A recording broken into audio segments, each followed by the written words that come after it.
राजस्थान की महिलाएं वो ताकत रखती हैं, वो जुनून रखती हैं, वो जज्बा रखती हैं कि वो किसी भी मुश्किल को आसानी से हल कर सकती हैं। ऐसे ही अगर दूसरी तरफ देखें तो कोविड का दौर इसी बीच में पिछले कुछ साल में ऐसा दौर आया जब महिलाओं ने, पुरुषों ने, हर इंसान ने काफ़ी कुछ खोया भी और काफ़ी कुछ पाया भी। कुछ जुझारू लोग ऐसे थे जिन्होंने इस कोविड के दौर को एक मुश्किल भरा दौर न मानकर अपनी ज़िंदगी का एक स्वर्णिम दौर बनाया। इस स्वर्णिम दौर को बनाने के लिए उन्होंने इस दौर के अंदर कुछ ऐसे फॉर्मूला अपनाए, कुछ ऐसे नई बातें अपनी ज़िंदगी के अंदर लाई जो उन्होंने ज़िंदगी को पूरी तरह से बदलने में कामयाब साबित हुई। ऐसी ही एक शख्सियत है अंजू मीना जी। डॉक्टर अंजू मीना ने अपनी ज़िंदगी को शुरू तो एक अलग दौर से किया था, वो एक एजुकेशनिस्ट थी, लेकिन उन्होंने समय के साथ कुछ ऐसे बदलाव अपनी ज़िंदगी में देखे जिसके बाद उन्होंने अपनी ज़िंदगी का एक नया दौर शुरू किया। 2 बच्चों की माँ डॉक्टर अंजू मीना ने बॉडी बिल्डिंग में और पावर लिफ्टिंग में अपनी ज़िंदगी को एक नया रूप दिया। इन्होंने काफ़ी सारे ऐसे चेंजेस अपनी ज़िंदगी में किए और दूसरों के लिए एक मिसाल कायम की। उसके बाद में उन्होंने अपनी एक पहचान बनाई। आइए हम मिलते हैं डॉक्टर अंजू मीना से। मैं doctor Anju Meena, PhD in biotechnology, director of AISS academy, power lifting and body building athlete from Rajasthan. मेरा सफ़र शुरू होता है 2019 में। उससे पहले की जर्नी शुरू करें तो मेरी बिटिया का जन्म हुआ 2010 में, शादी हुई मेरी 2009 में। 3 साल के बाद ही मुझे अस्थमा की प्रॉब्लम शुरू हो गई थी। 3 साल की बिटिया थी और मुझे कभी कभी बीच में रात में अस्थमा के अटैक आने लगे, और अस्थमा के अटैक की वजह से ऐसा होता था कभी कभी ब्रीदिंग प्रॉब्लम शुरू हो गई। ब्रीदिंग प्रॉब्लम की वजह से मैंने योगा शुरू किया। योगा की वजह से थोड़ा ब्रीदिंग तो शुरू खत्म हुई, बट मैं उतना उससे निकल नहीं पा रही थी। एलर्जी जो शुरू हुई थी उससे मैं निकल नहीं पाई, और उसी बीच में मैंने फिर से दूसरा बेबी कंसीव कर लिया 2016 में। 2015 में कंसीव किया पहला बेबी, जो 2015 से लेके और 6 मंथ की जब प्रेगनेंसी थी जब वो मिसकैरेज हो गया मेरा 2016 में। 2016 के मैंने फिर से पूरा साल मैंने उसी में निकाला, एक्सरसाइज में और अपना हार्मोन को बैलेंस करने में। और 2017 में फिर से मैंने 2016 के एंड में ही मैंने फिर से कंसीव किया और 2017 में उसका भी मिसकैरेज हुआ। 2017 के मई में मैंने फिर से कंसीव बेबी किया, और जो आज बच्चा है मेरे पास में 2018 में फरवरी उसका बर्थ हुआ। इस बीच में मैंने ये ज़रूर जान लिया था कि एक्सरसाइज के बिना मेरी लाइफ चलने वाली नहीं है, क्योंकि मैंने इस बीच में एक्सरसाइज करते हुए अपने बेटे को जन्म भी दिया। अपने को आपको मेडिसिन से भी दूर रखा, क्योंकि डॉक्टर्स ने मना ही कर दिया था कि आप स्टेरॉइड्स के कोई सी भी मेडिसिन ले नहीं सकते हो। उसके बाद मैं थोड़ा थोड़ा एक्सरसाइज शुरू किया। 6 मंथ का बेबी था मेरा, 2018 अगस्त की बात है। तो मैंने 2018 में थोड़ा अपना बॉडी वेट वर्कआउट शुरू किए। फर्स्ट मैंने पुशअप से ही शुरू किया, पुशअप्स लगाने शुरू किए, कुछ बॉडी वेट वर्कआउट शुरू किए। घर में जो ओखली मूसली होती है उनसे थोड़ा मूसली लेके, कुछ पानी की बॉटल भर के, कुछ बैग में बुक्स भर के, ऐसे करके वर्कआउट शुरू किया घर में। जिम जाना मेरे लिए पॉसिबल ही नहीं था, मतलब कहते हैं ना दूर दूर तक कहीं पॉसिबल नहीं था, क्योंकि 2 बच्चे थे मेरे पास में, छोटी बिटिया भी थी 8 साल की और बेटा तो 6-7 महीने का ही था। तो मेरे लिए कोई जिम जाना पॉसिबल नहीं था, और हस्बैंड जॉब में है तो वो सुबह के जाके रात में आने हैं, तो जिम तो मेरे लिए कहीं ऑप्शन में ही नहीं था। मैंने अपना आप को फिट करना शुरू किया कि मुझे घर में ही अपने आप को फिट करना है और यही मेरे को अपना रूटीन बनाना है। तो मैंने अपने आप को कुछ बॉडी वेट वर्कआउट, कुछ हेल्दी डाइट्स वगैरह फॉलो करके अपना रूटीन शुरू किया। 2019 की बात है, मैं जब स्ट्रेंथ ट्रेनिंग कर ही रही थी और लास्ट में मुझे पता चला कि कोविड आने ही वाला है। और कोविड आते आते 2020 मार्च में मैं एक बॉडी बिल्डिंग ट्रांसफॉर्मेशन चैलेंज चल रहा था ऑनलाइन, उसमें पार्टिसिपेट किया। और पार्टिसिपेट करने के बाद में 24,000 लोगों से, फिटर एक कंपनी थी जहाँ से ये बॉडी बिल्डिंग कॉम्पिटिशन शुरू हुआ। और बॉडी बिल्डिंग नहीं कहेंगे, ट्रांसफॉर्मेशन चैलेंज ही कहेंगे इसे, क्योंकि लोगों को अपने आप को 12 वीक में फिट करके दिखाना था। और मुझे लगा कि मेरे लिए एक बहुत ही अच्छी अपॉर्चुनिटी थी, क्योंकि मुझे घर में किसी भी तरह का सपोर्ट नहीं था। बेटा हो ही गया था, फैमिली कंप्लीट हो गई थी, सब बहुत खुश थे कि आप जैसा भी है वैसे रहिए, बट आप घर में ही खुश रहिए, क्यों करना है आपको ये बॉडी बिल्डिंग, मतलब वेट लॉस क्यों करना है, आप वैसे ही अच्छे लगते हो। 80 kg बॉडी वेट हो चुका था मेरा, और 85 मेरी हाइट है, तो उस 80 kg बॉडी वेट, और जब मैं अपने आप को मिरर में देख रही तो मुझे लग रहा था मैं एक प्रेग्नेंट लेडी जैसी ही दिख रही थी। तो 2019 में जब मैं ये वर्कआउट शुरू कर दिया था और ये ट्रांसफॉर्मेशन चैलेंज में पार्ट किया, और 24,000 लोगों में से मैं टॉप 5 में थी। टॉप 5 में आने के बाद में मुझे कंपनी की तरफ से एज ए सर्टिफाइड न्यूट्रिशनिस्ट का एक कोर्स जो था वो एज ए प्राइज मनी में दिया गया। मैंने कोविड टाइम में ऐसा था कि दुनिया पूरी थम गई थी और मेरे लगा था कि मुझे एक चांस मिला है, उतना भगा के मैं जितना 10 साल में पीछे गई हूँ उतना मैं आगे लेके आ सकती हूँ। तो मैंने कहते ना कि गियर चेंज करने वाली एक हालत आती, तो मैंने अपने आप को 5 गियर में डाला और डाल के मैंने अपनी स्टडी को कंप्लीट करके विद इन 4 मंथ्स में मैंने अपना वो कोर्स कंप्लीट किया। कोर्स कंप्लीट करके मैंने अपनी एक डिग्री हासिल की। उसी बीच में ऑनलाइन मुझे डिग्री मिल गई थी, पुणे का एक इंस्टीट्यूट था INFS, उससे वहाँ से मैंने अपनी डिग्री हासिल करी। बेसिक कोर्स किया, उसके बाद में मैंने उसका एडवांस कोर्स भी किया और दोनों ही कोर्सेज मुझे अपनी प्राइज मनी में मिले थे। मैंने अपने हस्बैंड को बोला, हस्बैंड ने एक बार तो मना किया और उसी बीच में मेरी एनिवर्सरी आई थी, तो हस्बैंड ने मुझे साड़ी के लिए 5,000 रुपये दिए थे। 1,000 मैंने अपनी तरफ से मिला के एक कोच ऑनलाइन हायर किए, डॉक्टर आनंद सोनी। उनको हायर करने के बाद में मैंने उनके साथ अपनी जर्नी की शुरुआत की। मसल बिल्ड करके मैंने अपने आप को बॉडी बिल्डिंग की तरफ थोड़ा सा कन्वर्ट करना शुरू किया और ऑनलाइन जितने भी मैं देखती थी, ऑनलाइन में जितने भी अगर बॉडी बिल्डिंग कंपटीशन होते तो मैं वहाँ पार्ट करूँगी। और उसी टाइम कोविड का टाइम भी था और ऑनलाइन जितने भी कंपटीशन होते मैं वहाँ पार्ट भी कर रही थी। और एक और चैलेंज आया जहाँ पे मैंने फिर से पार्ट किया और मैं अपने आप को 40,000 लोगों में से टॉप 50 में लेके आ पाई। वहाँ से मुझे फिर से एक कोर्स मिला और प्लस में कुछ प्राइज़ मनी भी मिला। और उस प्राइज़ मनी ने मुझे, कहते हैं ना कि अंधे को एक तिनके का ही सहारा, तो वो हुआ कि हस्बैंड ने बिल्कुल मना ही कर दिया था मुझे कि इसके लिए आपको फाइनेंशियली सपोर्ट नहीं करेंगे वो, क्योंकि उनके लिए बिल्कुल ही आप डिफरेंट फील्ड में जा रहे थे। अभी मैन डोमिनेटेड फील्ड था, आपको क्यों जाना है, क्यों करना है, आप तो फिट हो गए हो बिल्कुल भी, 59 kg वेट पे आ चुके थे। तो बिल्कुल मैं मुझ में जिद आ चुकी थी, क्योंकि मैंने अपने आप को इतनी स्पीडली आगे किया था और मुझे लोगों का सम्मान, रिस्पेक्ट बहुत ज़्यादा मिलने लगा था। अपनी आइडेंटिटी क्रिएट हो गई थी कि राजस्थान से एक लड़की ने 24,000 लोगों में से ये किया है। सोशल मीडिया पे ये मेरी जर्नी जो थी बहुत ही तेज़ी से फैली उस टाइम पे और सब लोग शांत बैठे हुए थे। तो मेरी जो पोस्ट जब आई थी तो उसको ही कम से कम भी 6-7,000 लाइक्स मिल गए थे। और ऐसा था ना कि मैं 60-70 लाइक्स आने वाली लड़की को जब 6-7,000 लाइक्स आ जाए तो मतलब आपको समझ में आता है कि आपने वो काम किया, लोगों को ने उसको अप्रूव भी कर दिया और आपने उस जर्नी को अपने आप को खुद को प्रूव करके दिखा दिया है। और इसने मुझे एक कॉन्फिडेंस भी दिया और मेरे लिए एक मोटिवेशन भी बन गया था ये। उसके बाद में मैंने अपने आप को बॉडी बिल्डिंग में जाने का सोचा। मैं एक ऐसी लड़की थी जो कभी घर से बाहर नहीं निकली, कभी कहीं कि राजस्थान से बाहर नहीं गई मैं कभी अकेले। और मुझे मुंबई जाके खेलना, क्योंकि मुझे पता था फैमिली का कोई सपोर्ट नहीं होने वाला है। पहले तो फैमिली को मनाना पड़ा मुझे कि मुझे खेलना है, तो हस्बैंड ने मना कर दिया था, नहीं आपको खेलने की कोई ज़रूरत नहीं है। अभी मुझे लगा था मेरे सपने जो हैं वो एक छंद करके टूट गए थे। उसके बाद में मैंने उसी बीच में मम्मी आई, राखी का टाइम था तो मम्मी आई, तो मम्मी से मैंने बोला मुझे खेलना ही है मम्मी, और हस्बैंड ने तो मना कर दिया है। तो मम्मी ने बोला कि बेटा कोई चोरी नहीं कर रहे हो आप, इसमें आपको पूछने की ज़रूरत ही नहीं थी, आपको अपने लिए कर रहे हो और अपने सपनों के लिए कर रहे हो। फैमिली को जितना भी दोगे आप टाइम आपके लिए कम पड़ेगा, लेकिन आप अब अपने लिए जीना शुरू करो। और मैंने अपने आप के लिए जीना शुरू किया, बिना किसी की परमिशन के, बिना किसी सपोर्ट के। मैंने अपने आप को डेली अपना वर्कआउट करना, डेली अपना जा करके डाइट करना, ये सब एक रूटीन का पार्ट हो गया। एक डिसिप्लिन के साथ रहना शुरू किया।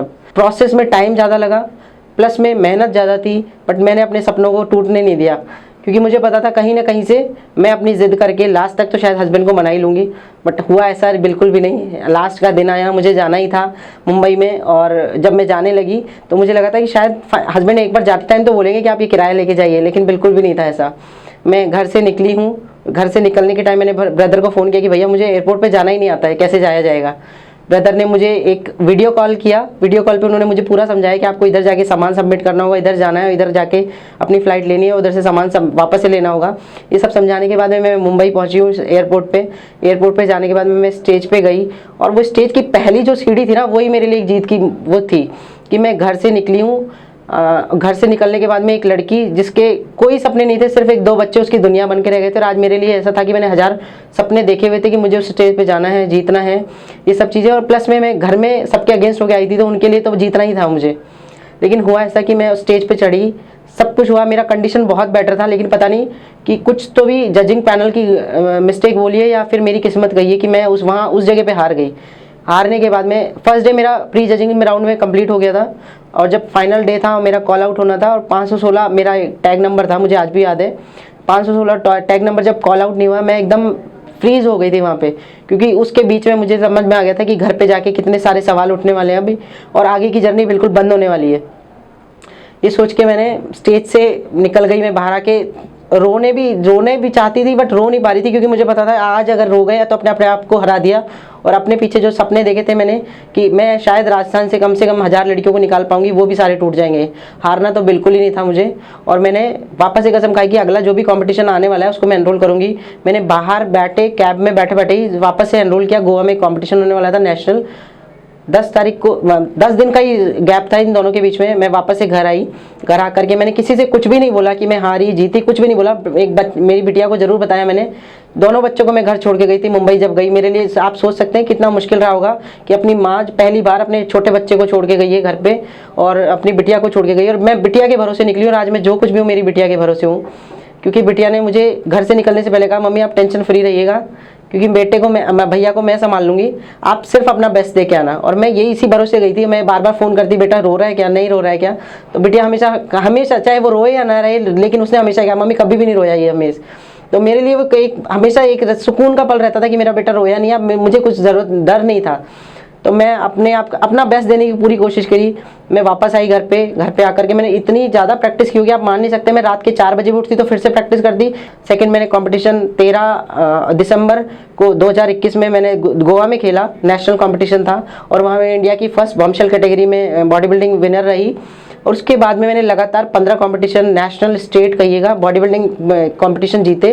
पावर लिफ्टिंग में स्ट्रॉन्ग वीमेन ऑफ जयपुर की मेरे पास ट्रॉफी भी है। उसमें मैंने बॉडी वेट 54 केजी में 130 केजी लिफ्ट किया, डेड लिफ्ट किया। प्लस में आज मेरा वही सेम 56 केजी बॉडी वेट में 160 केजी डेड लिफ्ट भी है, और प्लस में स्क्वाट भी 160 केजी है। तो ये सबके साथ में मैंने स्ट्रॉन्ग वीमेन ऑफ जयपुर का एक अवार्ड खिताब जीता। मैं आज पावर लिफ्टिंग एथलीट भी हूँ, बॉडी बिल्डिंग एथलीट भी हूँ, क्योंकि फैमिली का सपोर्ट भी नहीं है और कोचेज भी मेल मिलते हैं। तो मेल कोचेज के साथ हर कोई लड़की इतना कंफर्टेबल नहीं हो पाती है। 2022 मई में हमने राजस्थान में AISS अकेडमी ओपन की, और AISS अकेडमी का आज हमारा 3rd बैच अभी चल रहा है, रनिंग बैच है। स्किल इंडिया से सर्टिफाइड ट्रेनर्स हैं हम लोग। सेंट्रल गवर्नमेंट के जो अकेडमी है अपनी, जिसमें हम लोग एक्सरसाइज साइंस और न्यूट्रिशन को पढ़ाते हैं। और मैं चाहती हूँ कि फीमेल्स को, जितने भी फीमेल्स हैं उनको मैं सपोर्ट करूँ। अगर अपने राजस्थान की जो फीमेल्स हैं उनको किसी भी तरह की हेल्प चाहिए, आपको अगर लगता है कि आपको अपनी समस्याओं को समझाने के लिए किसी की ज़रूरत है, तो मैं आपके साथ हूँ। आप मॉर्निंग न्यूज़ इंडिया के ऑफिस में आइए, मुझसे मुलाकात कीजिए, और आपको सुझाव देंगे ताकि आप अपने कॉन्फिडेंस को बिल्ड कर पाएँ और अपने मुकाम तक पहुँच पाएँ। मेरी पूरी कोशिश रहेगी और मेरी पूरी टीम की कोशिश रहेगी कि आपको हम पूरी तरह से हेल्प कर पाएँ, क्योंकि राजस्थान में अब फीमेल्स को सपोर्ट करने की बहुत ज़्यादा ज़रूरत है। एक्सरसाइज 2 तरह की होती है, कार्डियक एक्सरसाइज भी होती है और स्ट्रेंथ ट्रेनिंग भी होती है। कार्डियो एक्सरसाइज में क्या होता है, आप रनिंग करते हैं या वॉक करते हैं या HIIT वगैरह करते हैं, तो इसमें क्या होता है, आपका सिर्फ कार्डियक हेल्थ, कार्डियक क्या होता है, हार्ट होता है आपका। तो आप हार्ट में जितनी जल्दी आपका ब्लड पंप होता है, उससे आपका क्या होता है, हार्ट भी एक मसल है। मसल को आपने रोज रोज ट्रेन कर रहे हो, तो आपने अपने हार्ट को इम्प्रूव किया, हार्ट की एक हेल्थ को इम्प्रूव किया। पर सिर्फ एक हार्ट एक ऑर्गन नहीं है, हमारी बॉडी में और बहुत सारे ऑर्गन हैं, और बहुत सारे जॉइंट्स हैं, बहुत सारी मसल्स हैं जिसके ऊपर हमारी बॉडी काम करती है। तो हमने एक पार्ट को बहुत ज़्यादा ट्रेन कर दिया। लोगों की गलती कहाँ करते हैं, लोग सिर्फ एक हार्ट की हेल्थ को इंप्रूव करने के चक्कर में कार्डियक हेल्थ पे ही और रनिंग करेंगे, या फिर अपना जो है अपना ट्रेडमिल पे रन करेंगे, या फिर अपना साइकिलिंग जाके करेंगे। बट आपको ओवरऑल कहें तो अपने पूरी रूटीन में एक बैलेंस करने के लिए आपको कार्डियो प्लस स्ट्रेंथ ट्रेनिंग पे जाना चाहिए, क्योंकि कार्डियो जो होता है सिर्फ आपके हार्ट के लिए होता है, और स्ट्रेंथ ट्रेनिंग जो होती है ओवरऑल बॉडी के लिए होती है, जिसमें आप मसल बिल्ड करते हो। और मसल बिल्डिंग करने के मतलब है आपने अपनी बॉडी को एक रनिंग स्पीड में डाल दिया, आपने अपनी बॉडी को एक मर्सिडीज कार बनाया। क्योंकि मसल को मेंटेनेंस कैलोरीज बहुत है, मसल को मेंटेन करने के लिए आपकी बॉडी में एनर्जी होनी चाहिए। और एनर्जी अगर आपने अपनी डाइट को इतना बैलेंस बनाया, आपने क्वांटिफाइड न्यूट्रिशन बनाया है, BMR कैलकुलेट करके अपनी डाइट बनाइए, तो आप अपना जो मेंटेनेंस कैलोरीज है उससे थोड़ा सा कम खाते हैं। तो जो आपको कम खा रहे हैं वो कमी आपकी बॉडी की कहाँ से पूरी होगी, जो आपके अंदर से स्टोरेज है वहाँ से निकालेगी बॉडी। क्योंकि मसल को अभी बहुत ज़्यादा एनर्जी की जरूरत है, और मसल में जब एनर्जी आपकी बॉडी में से बाहर से तो दी नहीं जा रही है, तो क्या होती है, स्टोरेज एडिपोज टिश्यूज है वहाँ से लेके आती है अपनी एनर्जी को, और वो अपने काम में लेती है। तो क्या होता है, आपके साथ साथ में मसल बिल्डिंग भी हो रही है और प्लस में आपका फैट लॉस भी हो रहा है। तो ये बॉडी रिकम्पोजिशन होता है इसमें। तो हमारे लिए बेटर ये होगा कि आप कार्डियो प्लस अपना स्ट्रेंथ ट्रेनिंग पे फोकस करें, ना कि सिर्फ कार्डियो ही करें, ना कि सिर्फ स्ट्रेंथ ट्रेनिंग पे जाएं, दोनों ही करें आप, तो तभी आप अपनी बेटर हेल्थ को पा सकेंगे। महिलाओं को मैं चाहती हूँ कि आप अपना वर्कआउट जो है बिल्कुल एक बैलेंस बना के रखिए, क्योंकि फीमेल्स में क्या होता है, बाय डिफॉल्ट कहिए या बाय जेनेटिक्स कहिए, मसल फाइबर 2 पाया जाता है। मसल फाइबर 2 का मतलब होता है कि आप अपनी बॉडी को बहुत थकती नहीं, आपकी बॉडी बहुत काम करने के बाद भी थकेगी नहीं, कि आप रेपिटेशन पे ज़्यादा जाइए, जिससे क्या होगा कि आपकी बॉडी में जो मसल फाइबर है उसको आप ट्रेन कर पाएंगे अपनी। और मसल जो आप फीमेल्स में जो क्या होता है कि अपना प्रेगनेंसी के बाद में, बच्चे होने के बाद में कैल्शियम की वैसे ही कमी हो जाती है, और कैल्शियम की कमी की वजह से अपना जो है सप्लीमेंट कम हो रहा है, डीमिनरलाइजेशन हो रहा है बोन्स का, और बोन्स को ट्रेन करने के लिए लिगामेंट सपोर्ट करते हैं, टेंडन सपोर्ट करते हैं, मसल सपोर्ट करती है, और मसल को ट्रेन करने के लिए आपको स्ट्रेंथ ट्रेनिंग पे जाना चाहिए। स्ट्रेंथ ट्रेनिंग जो है आपके हार्मोन्स को बैलेंस करती है, आपके प्रोजेस्टेरॉन को, एस्ट्रोजन को बैलेंस करती है और टेस्टोस्टेरोन को बैलेंस कर देती है। ऐसा नहीं आपकी बॉडी में टेस्टोस्टेरोन पाया नहीं जाता है, टेस्टोस्टेरोन इतना होता है तो प्रोजेस्टेरॉन इतना होता है हमारी बॉडी में। डाइट में अपना ये रखिएगा कि आप अपना प्रोटीन पार्ट जो है वो हर मील में डालिए। ऐसा नहीं है कि हमें आज के लिए करना है, ये अपनी बैलेंस मेन 3 मैक्रोन्यूट्रिएंट्स होते हैं, कार्बोहाइड्रेट, फैट और प्रोटीन। तो हम मेजॉरिटी ऑफ टाइम क्या होते हैं, कार्बोहाइड्रेट और फैट पे रहते हैं। राइस, गेहूं जितने भी हुए सब कार्बोहाइड्रेट होते हैं। फैट जो होते हैं ऑयल, घी, चीज़, पनीर सब हुए, ये सब आते हैं अपने फैट्स में। पनीर में फिर भी मान के चलिएगा एक थोड़ा बहुत पार्ट अपना जो रहता है प्रोटीन का रहता है, चीज़ में भी थोड़ा बहुत पार्ट प्रोटीन का रहता है, but majority of the diet हमारी रहती है कार्बोहाइड्रेट और प्रोटीन पे, नहीं फैट पे। तो हमें अपनी डाइट में प्रोटीन को भी इंक्लूड करना है, और हमें कोई बॉडी बिल्डिंग के लिए नहीं करना है, हमें डाइट को बैलेंस करने के लिए करना है। क्योंकि बैलेंस जब होगी जब तीनों मैक्रोन्यूट्रिएंट बराबर आ रहे हैं आपकी डाइट में, तो इन तीनों को बैलेंस करने के लिए अपनी दाल में राजमा, छोला, सोया चंक्स, दूध, पनीर, ये जो भी हुए ये डेली का डेली हर मील में आना चाहिए आपका। तो ये मान के चलिएगा मॉर्निंग का जब आपने ब्रेकफास्ट किया, इसमें आपकी ब्रेड हुए, चीज़ हुए, पनीर हुए, ऐसा आप सैंडविच बना सकते हैं, या सोया के चीला बना सकते हैं, या सोया चंक्स के आप पराठे बना सकते हैं, ऐसा कुछ। बट जितना कम हो सके ऑयल या घी होना चाहिए आपका। सेकेंड, आपका फ्रूट्स वाला जो एक मिड मॉर्निंग स्नैक्स होना चाहिए, जिसमें आप फ्रूट्स भी हो, प्लस में आपका ग्रीन टी अगर आप लेना चाहें तो ले सकते हैं। और जब आपने मॉर्निंग का ब्रेकफास्ट किया उसके साथ में आपने अपना मल्टीविटामिन जरूर ऐड कीजिए। ऐसा नहीं कि हम बीमार होंगे तभी मल्टीविटामिन लेंगे या तभी कैल्शियम लेंगे, आज हमारी बॉडी को ज़रूरत है, क्योंकि हमारी डाइट से इतना कंप्लीट ही नहीं हो पाता। आप अगर 50 ग्लास पिएंगे ना दूध, तब जाके आपकी बॉडी को 1000 mg कैल्शियम मिलेगा। बट अगर आप एक टैबलेट पे जाते हैं तो वो बहुत जल्दी आपका 1000 mg 2 टैबलेट से आपका कंप्लीट हो जाता है। तो कोशिश कीजिए कि अपने डाइट में 1 ग्लास अपना दूध से कंप्लीट कीजिए, और एक बाकी का जो बचा है 1 टैबलेट से ज़रूर कंप्लीट कीजिए, ताकि आप अपनी बॉडी में एक सप्लीमेंट को नॉर्मल रख पाएँ। प्लस में मल्टीविटामिन लीजिए। अगर आपको लगता है आपके हार्ट हेल्थ का थोड़ा सा भी कहीं लग रहा है, या वर्कआउट करने के बाद में इन्फ्लेमेशन रह रहा है, तो फिश ऑयल ऐड कीजिए। या फिर आप अगर वेजिटेरियन है तो अलसी के सीड हुए, वॉलनट्स हुए, या फिर अपना जो क्या कहते हैं अलसी के कैप्सूल्स भी आते हैं, ये आप ऐड कर सकते हैं, ताकि आप अपने हार्ट हेल्थ को, प्लस में जो भी अपना रिकवरी जो कहते हैं अपने वर्कआउट की, इसको आप इम्प्रूव कर पाएंगे। तो अपनी डाइट में ये जरूर रखिए। लंच में अपना जो भी है आप या तो आप बेजड़ की रोटी बना सकते हैं सारे अनाज को मिक्स करके, जिसमें कि आपके प्रोटीन भी होगा, कार्ब्स भी होंगे। मैं कहना चाहूँगी कि आप प्रेगनेंसी के बाद से पहले कि अपने आप को, अगर आप प्रेगनेंसी कंसीव भी करने वाले हैं तो अपने आप में थोड़ा सा चेंज लाइए। कई लेडीज़ क्या होती है, उनको एक्सक्यूज़ मिल जाता है कि हम प्रेग्नेंट है, अब हम घर का काम भी नहीं करेंगे और अब हम बेड रेस्ट पे रहेंगे, चाहे डॉक्टर कहे या ना कहे, उनके लिए एक एक्सक्यूज़ हो जाता है। तो कोशिश करें अपने आप को जितना एक्टिव रख पाएंगे उतना अपनी डिलीवरी को आप नॉर्मल डिलीवरी की तरफ ले जा पाएंगे। और अपने खान पान में जितनी हरी सब्जियां हुई, पत्तेदार सब्जियां हुई, या अपने फ्रूट्स वेजिटेबल्स हुए, प्लस में डॉक्टर्स जो सप्लीमेंट रहते हैं उनको बिल्कुल भी स्किप ना करें, क्योंकि फॉलिक एसिड हुए या कैल्शियम हुए या प्रोटीन का जो पाउडर दिया जाता है ये आपके लिए नहीं, आपके बच्चे के लिए सबसे ज़्यादा इंपॉर्टेंट होता है, उनके ब्रेन डेवलपमेंट के लिए, उनके ओवरऑल ग्रोथ के लिए बहुत ज़्यादा ज़रूरी होता है। प्लस में क्या होता है, मदर के थ्रू ही बच्चे को फीड पूरा मिलता है उस टाइम पे प्रेगनेंसी में। तो वो मिलेगा कहाँ से, जब आप खुद ही नहीं ले रहे हो। और वो जब आप खुद नहीं लेते हो तो बॉडी कहीं ना कहीं से ले लेती है, वो आपकी बोन्स में से निकाल के कैल्शियम ले लेती है, आपकी बॉडी में से निकाल के सारे मल्टीविटामिन ले लेती है। तो क्या होता है, आप में लास्ट में जाके क्या होता है, आप में कमी हो जाती है। और आप में कमी होने की वजह से जैसे ही आपकी डिलीवरी होती है, आप में ना तो स्ट्रेंथ बचती है, ना आपकी बोन्स में उतनी वो ताकत रहती है, तो आप उस बच्चे को ही उठा नहीं पाते हैं। अगर आपसे वर्कआउट भी नहीं होते तो कम से कम वॉक तो रखिए। घर के जितने काम आपसे हो सकते हैं उतने कीजिए। हो सकता है आपसे बैठ के पोछा ना लगा जाता हो, लेकिन आपने कोशिश कीजिए कि एक डंडे वाला पोछा जो होता है उससे लगा सकते हैं आप, तो वो कीजिए। वॉक कीजिए, प्राणायाम कीजिए। प्राणायाम सबसे ज़्यादा जरूरी होता है, क्योंकि बॉडी में ऑक्सीजन पहुंचती है। ऑक्सीजन पहुंचने का मतलब आपने अपने बेबी तक भी वो ऑक्सीजन पहुंचाइए। और जब आपकी डिलीवरी हो जाती है तो अपने आप में ये मत सोचिए कि हमने आप डिलीवरी कर दी और हमने कोई फतेह हासिल कर ली है। कोशिश ये कीजिए अपनी बॉडी में जितना आप बैलेंस फूड लेके आ पाएंगे उतना अपना बैलेंस फूड रखिए। फैट का इंटेक मत कीजिए कि हमें 6-7 महीने पीपा भर के घी खाना है, ये कोशिश बिल्कुल न रखिए, क्योंकि यही चीज़ होती है जो हमें डामाडोल बनाती है। ये एक टाइम होता है जब हम 6 वीक्स के बाद में, जब डॉक्टर हमें एक हरी चटनी देते हैं कि आप अपना daily day to day life का काम कर सकते हैं 40 दिन बाद या 50 दिन बाद, तो अपनी कोशिश कीजिए कि अपना थोड़ा बहुत रूटीन का काम करना शुरू कीजिए। और वाटर का इंटेक अपने डाइट में इतना रखिए कि आप 3 से 4 लीटर डेली का वाटर इंटेक रखें, क्योंकि वाटर के थ्रू ही अब हमारी ऑक्सीजन सारे दिन भर में जाती है और बॉडी में जो ब्लड है उसमें 70% वाटर है। तो कोशिश कीजिए अपनी डाइट में आपका ग्रीन सैलेड हो, प्रोटीन हो, कार्बोहाइड्रेट हो, फैट्स हो। और फैट्स अपने हेल्दी फैट्स हो। हेल्दी फैट्स कहाँ से आते हैं? अपने नट से आते हैं, या दूध से हुए, दही से हुए, पनीर से हुए, ये अपने हेल्दी फैट्स होते हैं, ना कि अपने रिफाइंड ऑयल से या कुछ तली भुनी चीज़ों से। ये सब बिल्कुल भी ना रखें। अपनी कोशिश कीजिए अपने फैट्स इंटेक पूरा कंप्लीट हो और घी जितना कम हो सके उतना कम रहे, और अपने अच्छे फैट्स को, ताकि हमारा एसडीएल जो है वो बहुत अच्छा बढ़े, ना कि ट्राइग्लिसराइड और एलडीएल। तो अब मैं इतना ही कहना चाहूँगी कि अपनी डाइट को बैलेंस रखिए और अपना वर्कआउट थोड़ा बहुत जितना भी कर सकते हैं, और नहीं कर सकते हैं तो कम से कम डे टू डे लाइफ के काम जरूर करिए। मैं ये कहना चाहूँगी कि देखो, किसी भी कोच के पास कोई मैजिक फार्मूला नहीं होता है। आप आके कहते हो कि 3 महीने बाद शादी है और मुझे अभी फिट कर दो, किसी के पास भी फिट करने का फार्मूला नहीं, क्योंकि आपने वो जो 3 महीने का वेट है वो सालों में गेन किया है। तो सालों के गेन को आपको कम से कम एटलीस्ट 1 साल तो देना ही पड़ेगा, और 1 साल देने के लिए आपको पहले से प्लानिंग रखनी होगी कि मुझे अपने आप को फिट करना है।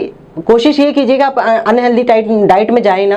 और अगर आपका लाइफस्टाइल ऐसा है कि आपको सुबह से शाम तक कोचिंग में रहना पड़ता है या पढ़ाई करना पड़ता है, तो अपने आप को कोशिश कीजिए कि दिन में 1 घंटा एटलीस्ट 45 मिनट्स अपने लिए निकालिए, जिसमें आप चाहे तो अपना सॉन्ग लगा करके अपना वर्कआउट कीजिए, बॉडी वेट वर्कआउट कीजिए। मैंने कहती है आप जिम जाइए, अपने घर पे ही अपना बॉडी वेट वर्कआउट कीजिए। सीढ़ियाँ हैं तो स्टेयर्स चढ़िए, 10 बार चाहिए 10 बार उतरिए, 10 बार चाहिए 10 बार चाहिए। मदर्स की हेल्प कीजिए, मदर के कुछ छोटे मोटे काम कर सकते हैं, मार्केट जाके साइकिलिंग कर सकते हैं, साइकिल से आप अपने कोचिंग तक जा सकते हैं। या कोशिश कीजिए अपने स्किपिंग करिए, 400 या 500 का एक सेट बना के स्किपिंग कीजिए दिन में, या रात में कर सकते हैं आप सोने से पहले। थोड़ा वॉक कीजिए, हर बार मील के बाद थोड़ा सा वॉक जरूर कीजिए। ये नहीं कि खाते ही बैठ गए और बैठ के पढ़ने का काम है। कि जो हमारा जंक फूड होता है, ये जंक फूड, ये मान के चलिए ब्रेड जो है हमारा लिखा होता है कि 6 या 7 दिन बाद में उसको यूज़ नहीं कर सकते, बट वो आटा जो होता है वो कहीं ना कहीं से पास्चराइजेशन के थ्रू प्रिजर्व किया जाता है, प्रिजर्वेटिव डाले जाते हैं, वो हमारी हेल्थ के लिए बिल्कुल भी अच्छे नहीं होते। तो चाहे वो पिज़्ज़ा हुआ, चाहे वो ब्रेड हुए, चाहे वो सारे जितने भी बेकरी के सारे सामान हुए, ये सब पुराने आटे के बने हुए होते हैं। प्लस में हमारा जो भी अपना ऑयल वाला डीप फ्राई ऑयल होता है, कोई भी ठेले वाला अपना ऑयल फेंकता नहीं है, वो बार बार यूज़ करता है, और वो जितनी बार गर्म हो रहा है, जितनी बार 100 डिग्री के ऊपर जा रहा है, वो उतनी बार में ऑक्सीजनेटेड होके आपके लिए जहर बन रहा है। तो कोशिश ये कीजिए हम ना तो अपना फ्राइड फूड खाएंगे, ना बेकरी का फूड खाएंगे, और अपनी अगर आप बाहर जाते हैं तो अपने साथ में फ्रूट्स हमेशा रखिए, साथ में सैलेड रखिए अपने साथ में, वाटर बॉटल साथ में रखिए, नट्स रखिए अपने बैग में, पर्स में, और गर्म पानी रखिए साथ में। अपने साथ में ग्रीन टी रख सकते हैं, जिससे कि क्या होगा, आप जब भूख लगती है ना, इंसान तब ये नहीं देखता कि मुझे क्या मिल रहा है, वो कुछ भी खाता है। तो कोशिश रखिए कि अपने बैग में अपने साथ में हेल्दी चीज़ें रखें, फ्रूट्स रखें, एप्पल हुए या बनाना हुए, ये हमेशा अपने साथ में रखें, और नट्स हमेशा रखें, बादाम हुए या अपने आलमंड्स हुए या फिर अपने वॉलनट्स हुए, ये हमेशा अपने बैग में रखें, ताकि आपको जब भी भूख लगे आप यही हेल्दी फूड्स खाएंगे। तो कोशिश करें अपना मस्टर्ड ऑयल या जितने भी रॉ ऑयल से इनको यूज़ करें, और ये अपना जो ये डीप फ्राई या जितना भी अपना जो फ्राइड फूड्स हैं, इन सबको अपनी डाइट से दूर रखें, और बेकरी के फूड्स को स्पेशली दूर रखें, क्योंकि बिस्किट्स हुए या ब्रेड्स हुए या नमकीन हुए, सारे फूड हमारे लिए हेल्थ को कहीं ना कहीं नुकसान पहुँचाते हैं। एक्सरसाइज में हम कहते हैं ना कि अगर आप पर्सन जो है जिम पे जाता है या वॉक के लिए भी निकलता है, तो वो एक थोड़ी देर बाद में खुश होने लगता है। क्यों? क्योंकि वो अब स्ट्रेसफुल लाइफ से थोड़ा सा बाहर निकल गया है। आप अपना वर्कआउट में जो है स्ट्रेस को सबसे दूर रखें, जिम जाइए या अपना वॉक पे जाइए, कहीं पे भी जाइए, और अपना डे टू डे लाइफ के काम भी साथ में कीजिए, और अपने आप को स्ट्रेस से दूर रखिए। एजिंग दूर रखने के लिए अपने आप को पहले तो बैलेंस डाइट रखिए। बैलेंस डाइट का मतलब है अपने आप में फैट, प्रोटीन और कार्बोहाइड्रेट बैलेंस में आए। वाटर इनटेक आप रखें, वाटर इनटेक जितना आप रहेगा, आपकी बॉडी से टॉक्सिन्स उतने ही बार बार बाहर निकलते रहेंगे। अगर आप अल्कोहल इनटेक करते हो, या आप सिगरेट पीते हो, या फिर आप कोई भी टोबैको यूज़ करते हो, उससे क्या होता है, आपकी सेल्स बहुत जल्दी डाई होने लगती है, और उसकी वजह से आपकी फेस पे एजिंग आने लगती है। और अल्कोहल की वजह से आपका लिवर इंपैक्ट होता है, लिवर से ही सारे आपके अधिकतर हार्मोन्स निकलते हैं। अल्कोहल से दूर रहे, टबैको से दूर रहे, अपने आप को स्ट्रेस से दूर रखें, वाटर इनटेक अप रखें, ग्रीन सैलेड लें, वेजिटेबल्स लें, सॉन्ग सुने, आपको खुश, अपने आप को खुश रखें, तंदुरुस्त रखें, मन को प्रसन्न रखें। मैं Anju Meena, power lifting and body building athlete, director of ASS academy. मैंने आपको सामने अपना पूरा ज़िंदगी का सफ़र बताया, अपना फैट लॉस या अपना बॉडी बिल्डिंग का प्रिपरेशन का जर्नी का ये पूरा बताया। अगर आप में से कोई भी मेरी स्टोरी से रिलेट कर पा रहा है, या आपको लगता है कि आप मेरी जैसी जर्नी को शुरुआत करना चाहते हैं, तो morningnewsindia.com पे आ करके आप फेसबुक पेज फॉलो कर सकते हैं, या मुझसे मिल सकते हैं, या आप इसके जो ऑफिस हैं यहाँ पे आके मुझसे मिल सकते हैं, या कोई भी राय लेना चाहते हैं तो मिल सकते हैं। मैं आपकी और ये पूरी टीम जो है मॉर्निंग न्यूज़ इंडिया या इवनिंग प्लस आपकी पूरी हेल्प करना चाहेगी। जिस भी तरह से हमारी हेल्प होना चाहेगी हम आपको पूरा एम्पावर करने की कोशिश करेंगे। यही हमारी पूरी शुभकामनाओं के साथ में इस जर्नी को यहीं समाप्त करते हैं।